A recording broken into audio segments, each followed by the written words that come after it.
Hey guys! It's us! And welcome back to our channel. Today's video is another mukbang. Yes, kasi you guys loved our previous mukbang talking about our love story. Thank you guys so much for the love na pinakita nyo sa video na yon. And now we know better, mas kita nyo na yung aming pagkain. Since we shared our love story with you guys know that our first date was in Bonchon! And we want to recreate that by having a filming date with Bonchon. Pa-deliver kami dito sa bahay ng Bonchon. Marami kaming in-order. Meron kaming chapchay, wings. More wings. And actually there's More lots of wings A dito. lot of wings. We also have crispy squid Crispy rice squid. balls with their soul fried rice. Super love ko to. Yeah, so we have crepe din para sa dessert namin. Yeah. Anong flavor na rin sa This is mango crepe. I have to say, sobrang underrated nito sa Bonchon. Pero it's really, really good. It's a type of dessert na kahit delivery, masarap pa rin siya. So kung napansin nyo, sobrang daming wings kasi talagang wings person kami ni Miggy. I think you guys know that. Lalo na ako, I love Bonchon pag magpapa-deliver kami. What do you want to eat? What do you have for lunch? Straight Bonchon. Yeah. We're very, very excited to try this kasi nakita lang namin to sa website nila. This is a new flavor. Yeah. Ayan.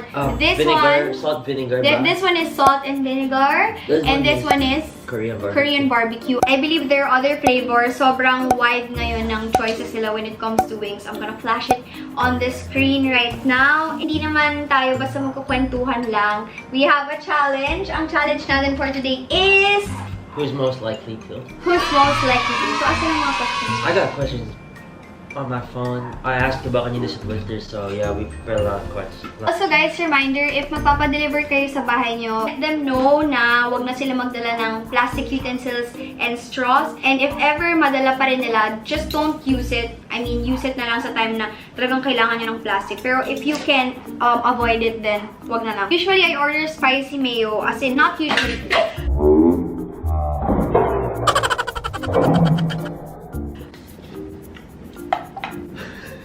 Nangyari, love? Ano nangyari? Naubos. May isa pa dun. Kunin mo. Yeah, natapon na. Eh, bakit mo natapon? Hindi ko din alam eh. Hindi ko alam kung sumabi. Game. Replay na lang para sa kanila. Anyway, as I was saying, ito talaga yung favorite rice ko. Yung soul fried rice nila. Super tasty. Super duper love it. It's a little bit spicy. Si Miggy, plain rice lang siya parate.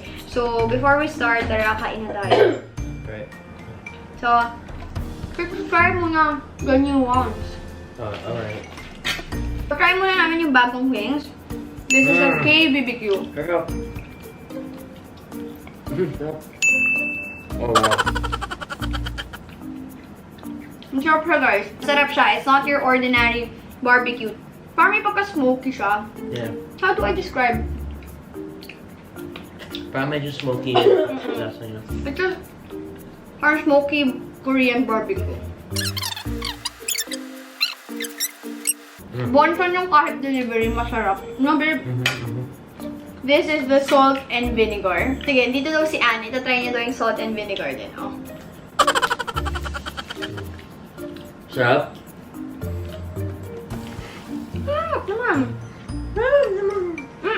Look. Salty. Para sa mga mahilig sa maalat. Alam mo yung cracklings? Yeah.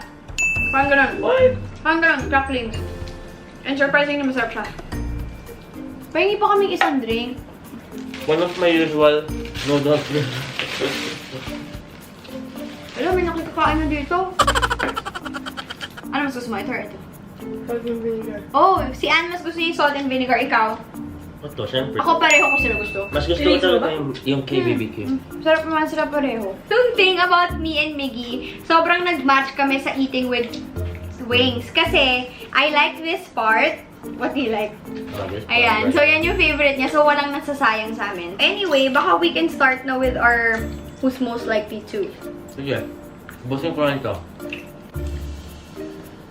Pahingi ng rice. Ano, rice? Pahingi daw niya. Go. Ito spicy. Game. Ako na lang to, love. Ako po! Sige po. Sige po.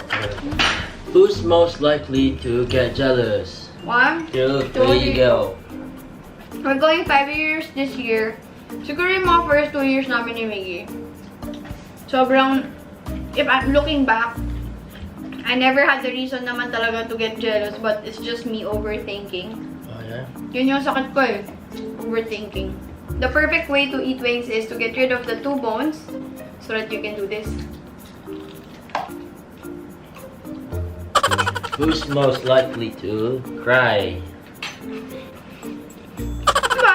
Ba't mo pinipili yung mga questions na obvious naman na ako? Oh my god. But can I just say you're a crybaby too? Nope. Next question. Who's most likely to make libre? Go. Si Ray Ray. Kasi ikaw naman mahilig kumain sa labas.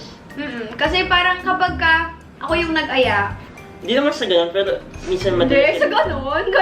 Sige. Wala talaga pera. Anyway, kapag mutual decision namin na mag-eat out, it's either siya yung magbabayad or KKB kami. Yeah. Pero kapag nasa bahay lang kami, tapos alam mo yung sudden gutom ko na, actually hindi siya gutom, may craving, tapos ang dami mong orderin, sobrang gastos.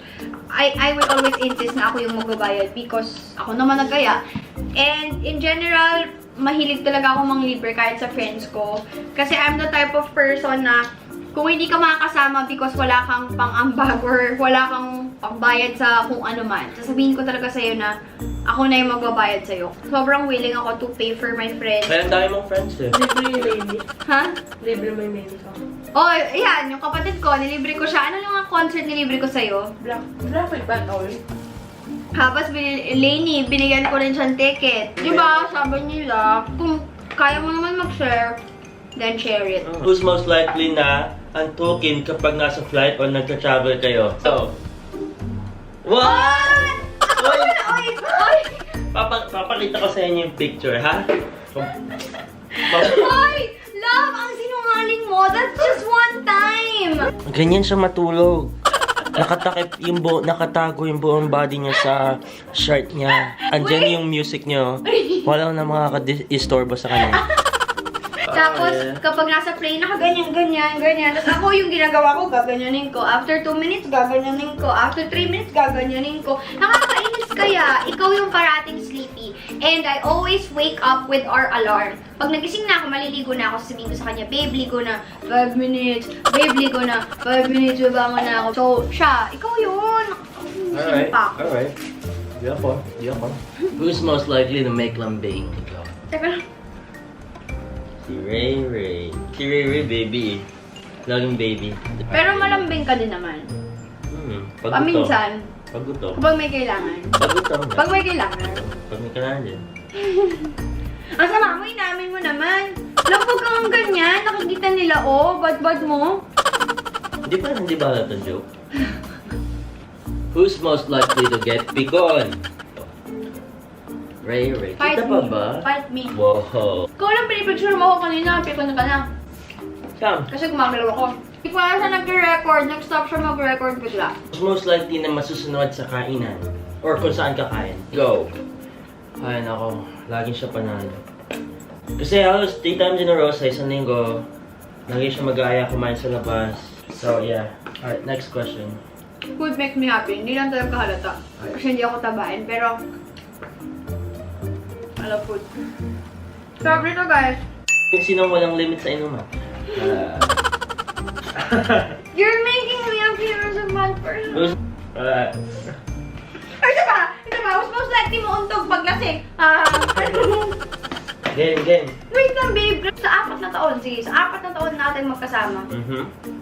3 beses lang yun. 365 days times But still, 4. nagaganon ka. 3 beses! Isabihin mo ng once a year. Ilang beses? Oh my God. Masarap na pulutan to, ha? Naisip ko lang. Who's most likely hindi nagpapatulog sa gabi? Go. Kasi every time naglalaro ako, may mga kausap ako sa headset ko, tapos sobrang ingay namin. Tapos yung friends ko kasi, gusto nila mabanggit name nila eh. Si Mackenzie, si Jetro, si Denzel, sila John Eric. Wala, sino yun? Ba't di ko kilala? Ito siya sa gabi.